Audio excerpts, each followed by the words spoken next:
it's going to cost you to get on the historic Beale Street at certain times. I'm Melissa Moon. What City Council is proposing to make the street safer just ahead. And we're getting ready to take you to the East Coast ahead of Hurricane Florence. What local officials are saying and the problems evacuees there are facing. And a bit later on Water Cooler Wednesday, our panelists will tell you which Memphis restaurant is the best place for breakfast. We have all of that and more as Live at 9 starts now. From WREG in Memphis, this is News Channel 3 Live at 9.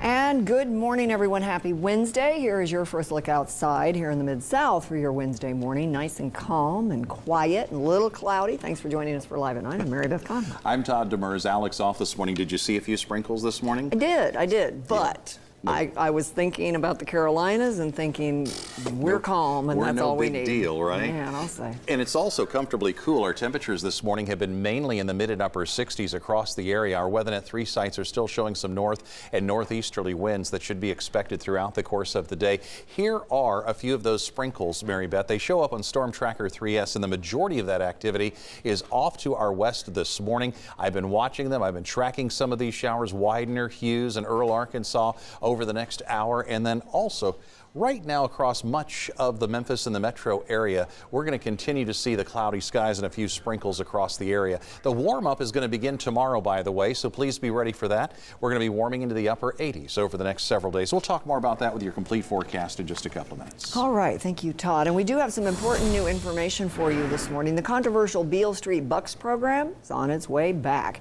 Now, this comes after a series of violent crimes on the famous street. Now, the decision made by City Council last night is in efforts to make Beale Street safer. WRG's Melissa Moon brings us more on this story. Melissa? When the Beale Street Bucks program was first adopted, visitors were charged $10 to get on the street on Saturday nights after 10 p.m. Then it dropped to $5. The Downtown Commission hasn't decided exactly how much the cover charge will be this time. However, it will only be in effect until January and at certain times. Councilman Kim Conrad pushed for the cover charge to happen on days where crowd projections surpass 10,000 people. The goal is to make Beale Street safer. Of the 22 stampedes, 21 happened when we did not have the Beale Street Bucks program. I'm willing to give it a try for the sake of compromising. Although Councilman Boyd was initially opposed to the Beale Street Bucks program, he voted for it. Councilwoman Patrice Robinson, though, voted against the program. She says more police officers are the answer, not a cover charge. And the Downtown Commission's director says they made no decision again about the program or specifics yet. Of course, we'll continue to follow this story and bring you any new developments. In downtown Memphis, Melissa Moon, WREG News Channel 3. Thank you, Melissa. And a man at the center of that investigation of that shooting at Purple Haze is speaking out. His name is Scott Miracle, and he says he was standing near a door when he saw Jeremy Beck pull out a gun. Now, that shooting happened early on Monday morning, and says the incident all began outside the club with a fight. Miracle was grazed in the head by one of those bullets. It happened so quick. It was 0 to 100. Everything was fine. People were dancing. I felt the burn and the pain shoot through my body. My friend said that's when my body went limp and I hit the ground. Miracle, by the way, is a security guard on Beale Street and says he's not sure just how that gun got inside the club.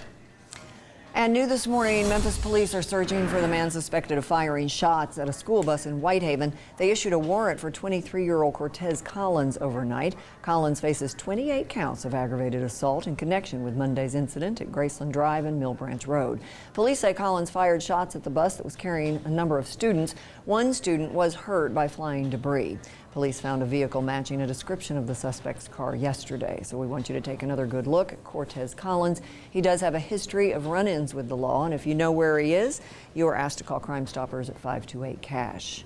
And happening today, Kirby High School students will have a half day of school. Students will go to Hickory Ridge Middle School to get laptops so that they can catch up on homework. This is the students' first day back to school since the school was shut down due to a rat infestation. Starting Monday, half of the students will attend classes at Kirby Middle School. The other half will go to Dubois Middle School. Kirby High's campus is expected to be closed for at least 6 to 8 weeks as crews work to get rid of those rodents. And in national news, Hurricane Florence getting closer and closer to the U.S. mainland. Right now, the storm is a Category 4 storm. The National Hurricane Center is predicting that the storm will hit as early as Saturday morning. And right now, we talked about going live. Cindy Farmer is live in Wrightsville Beach, North Carolina, as that storm is approaching. Cindy, can you tell us a little bit about how the conditions are out there right now?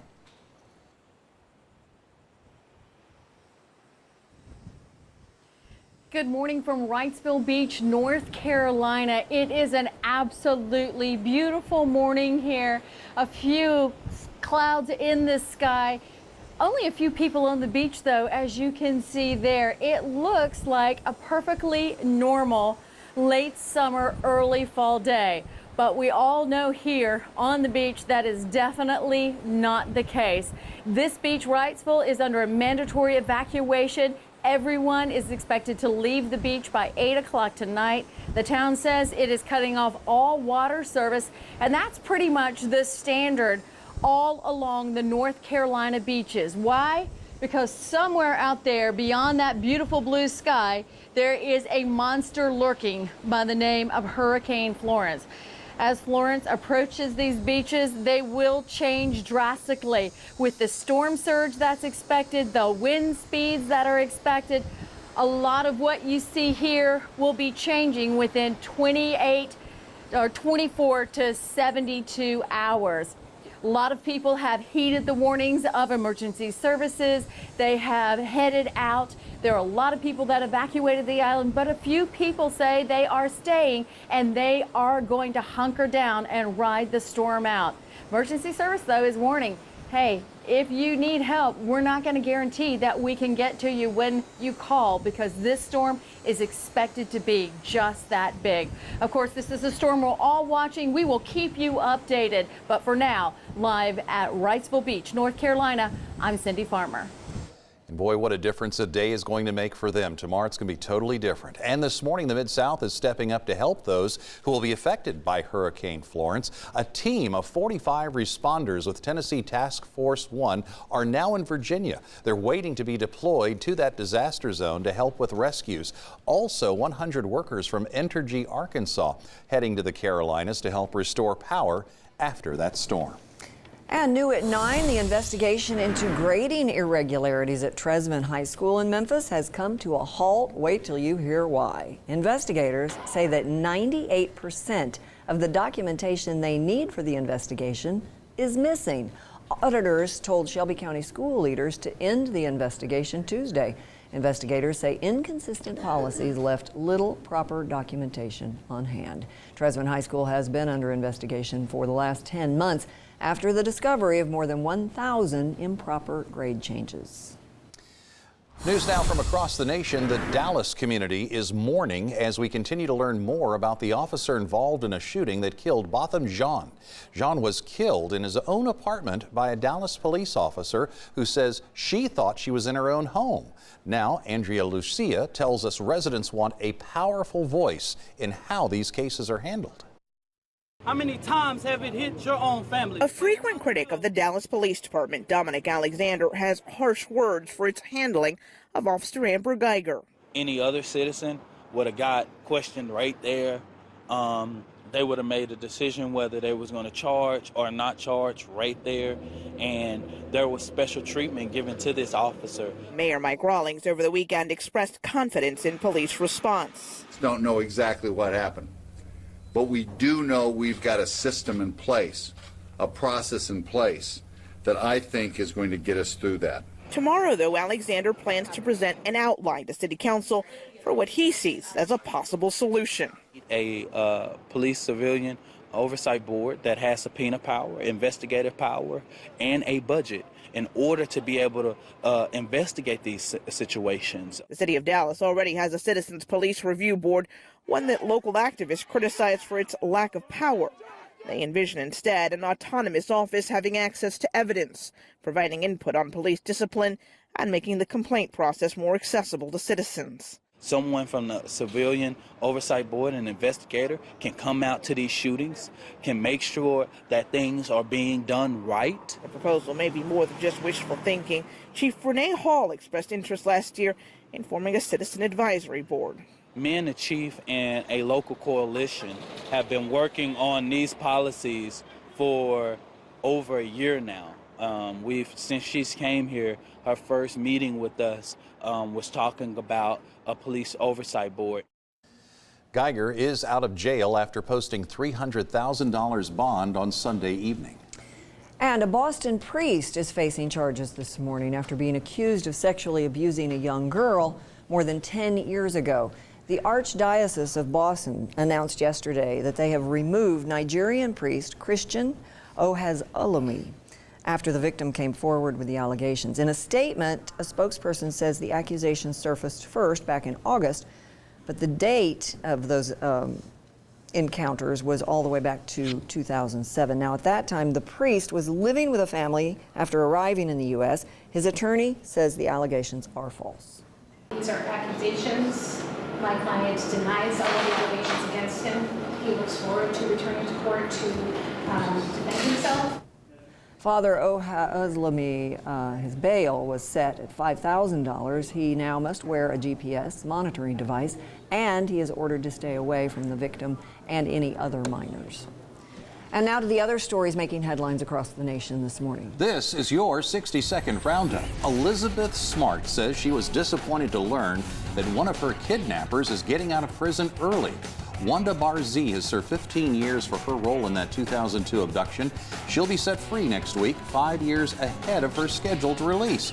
Officials say they had miscalculated the time Barzee had spent in federal custody. And the 17th anniversary of the September 11th attacks was observed around the United States Tuesday. In Shanksville, Pennsylvania, President Trump paid tribute to the 40 men and women who died in the crash of Flight 93. President Trump said their deaths marked, quote, the moment when America fought back, end quote. An Iberia Airways flight from New York to Madrid, Spain had to make an emergency landing in Boston. Passengers are saying that one of the engines lost power about an hour and a half into the flight. Some passengers were given hotel vouchers while others were bussed back to New York, and thankfully no one was injured.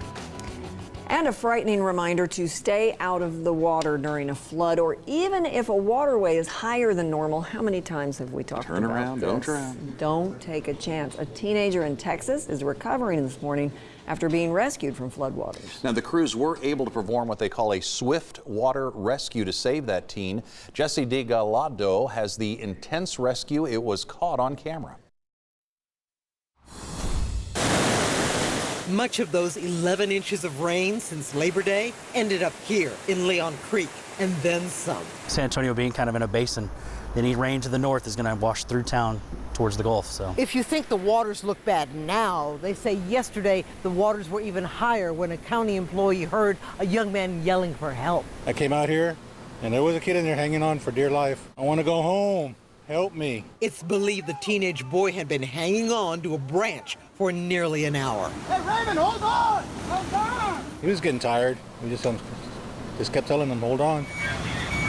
The San Antonio Fire Department bringing in one of its boats to reach him. Once in the water, it didn't take long to rescue the boy. Got him. Got him.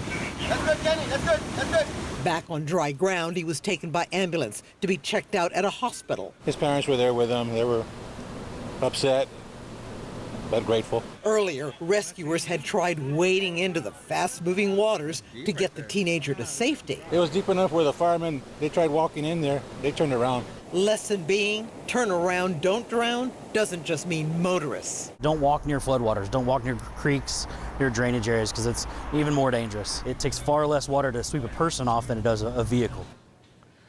It's a good reminder for all of us. That was Jesse DeGalado reporting. Todd? Coming up, we are heading back to the Carolina coastline where people are evacuating. All of this is coming up ahead of Hurricane Florence.